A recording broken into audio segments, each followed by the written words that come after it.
Here's how this works. Water, salt, and pepper, those are freebies. Your pantry, it better have flour, oil, vinegar, mustard, and garlic. Beyond that, you'll only need 5 more ingredients and 25 minutes to put an entree or entire meal on the table. So, shop, set the clock, and let's dish out.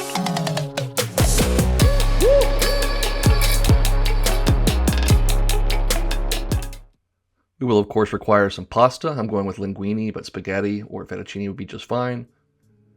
A few anchovy fillets. You could use anchovy paste, but definitely recommend the fillets. Some good quality whole peeled tomatoes, capers, and finally, I'd recommend kalamata olives. That'll be in the written recipe, but I had some green olives on hand, didn't want them to go to waste, so that's what I'm rolling with for my puttanesca. First, we'll reach into the pantry and grab a few cloves of garlic, and then give those a very, very thin slice.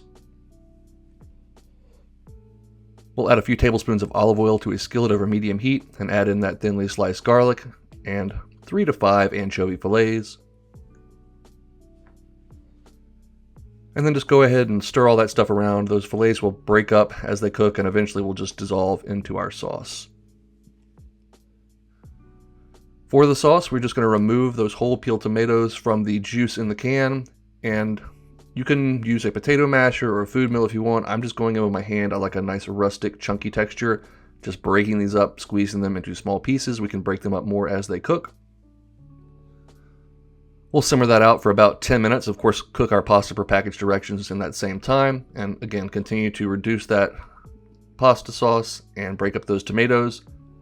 Once you've got it to a consistency that looks good to you, this looked good to me, I'm going to go ahead and add in about half a cup of those olives that I went ahead and cut in half so they're easier to bite into, followed by a couple tablespoons of our capers. You can bring a little of the brine with it if you want to, but not too much.